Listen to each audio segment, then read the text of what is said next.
Assalamualaikum warahmatullahi wabarakatuh. Gimana kabarnya anak-anakku semua? Sehat? Alhamdulillah. Mudah-mudahan anak-anakku semua dalam keadaan sehat walafiat, tetap semangat dalam belajar. Walaupun saat ini kita tidak bisa bertemu langsung dengan Pak Muslim, tapi insya Allah Pak Muslim akan senantiasa setia menemani anak-anak semua dalam belajar. Anak-anak semua, sebelum pelajaran pada hari ini kita mulai, saya mengingatkan pada anak-anak semua untuk senantiasa tetap menjaga kesehatan, berolahraga. Nah, karena dengan olahraga itu badan kita bergerak sehingga tidak kaku, sebagaimana tema nanti yang akan kita pelajari, yaitu gerak manusia dan hewan. Jadi nanti akan kita pelajari bermacam-macam gerak, baik hewan maupun manusia, alat gerak hewan dan manusia. Mudah-mudahan nanti kita diberikan kemudahan, kelancaran, dan diberikan ilmu yang bermanfaat sehingga anak-anak semua bisa memahami materi yang Pak Muslim saya sampaikan. Baik anak-anak, langsung saja pada pagi hari ini yang akan kita pelajari yaitu organ gerak hewan dan manusia.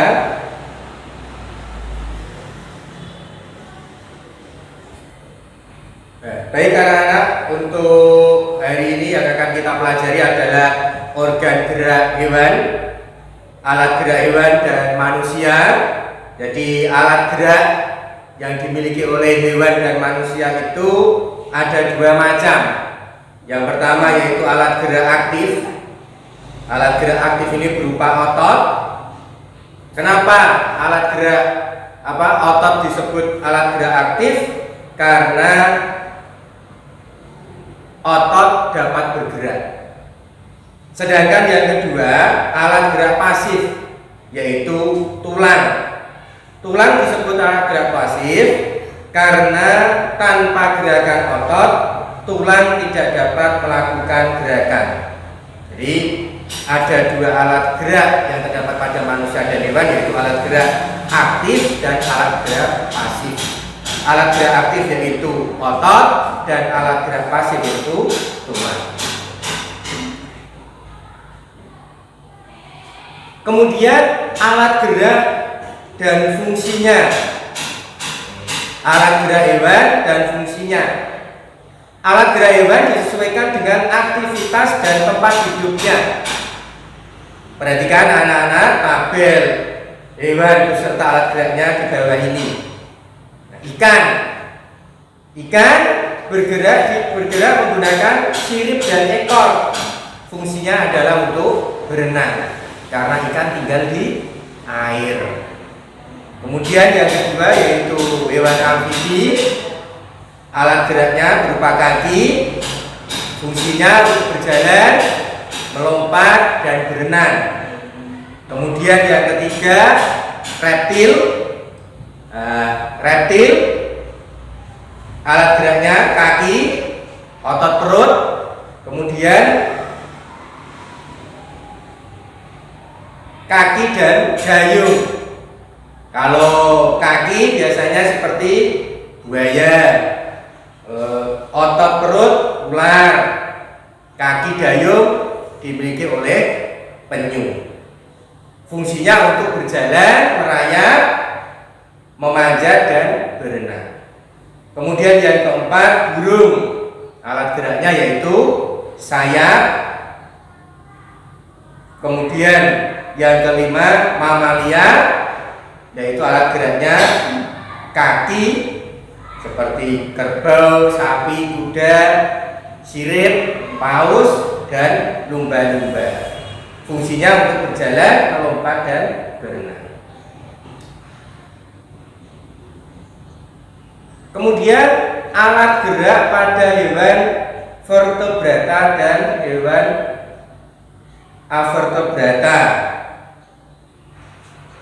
Jadi berdasarkan ada atau tidaknya tulang belakang di dalam tubuhnya, hewan dibedakan menjadi yaitu hewan vertebrata, hewan yang mempunyai tulang belakang, dan hewan invertebrata, hewan yang tidak memiliki tulang belakang.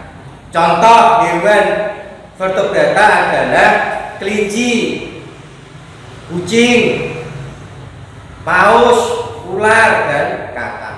Contoh hewan invertebrata atau yang tidak memiliki tulang belakang adalah siput, semut, cacing. Kemudian alat gerak hewan vertebrata dan invertebrata.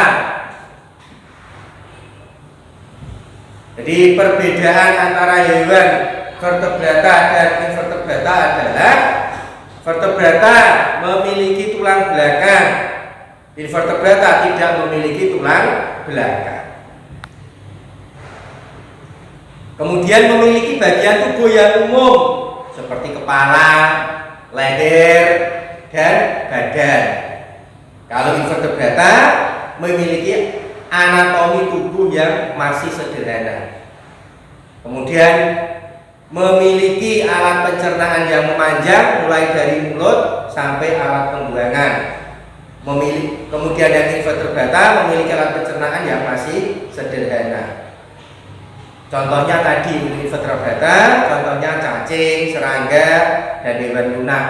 Kemudian contoh dari hewan vertebrata adalah ikan, amfibi, reptil, burung, dan mamalia.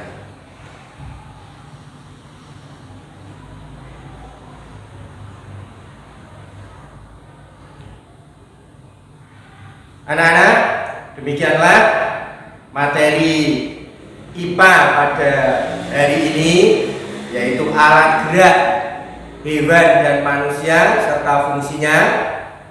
Sebelum saya akhiri pembelajaran pada pagi hari ini, nanti anak-anak bisa mengamati hewan-hewan yang ada di sekeliling anak-anak. Mungkin kucing, cicak, cacing, ayam, dan lain-lain. Perhatikan alat geraknya berupa apa, kemudian fungsinya untuk apa. Mohon nanti bisa ditulis di selembar kertas, yaitu alat gerak hewan, nama hewan, alat geraknya, dan fungsinya, agar lebih memudahkan anak-anak dalam mengingat materi pada pagi hari ini. Mari kita tutup dengan bacaan hamdalah. Alhamdulillahirabbil alamin. Sekali lagi Pak Muslim ingatkan, tetap jaga sholat yang 5 waktu, ngajinya, kemudian hafalan Al-Qur'annya dilanjutkan. Yang kelas 4 kemarin sudah selesai targetnya, sekarang di kelas 5 dilanjutkan untuk target yang baru. Tetap semangat dalam belajar walaupun tidak bisa bertemu langsung dengan Pak Muslim. Mudah-mudahan ilmu yang kita dapatkan menjadi ilmu yang bermanfaat. Assalamualaikum warahmatullahi wabarakatuh.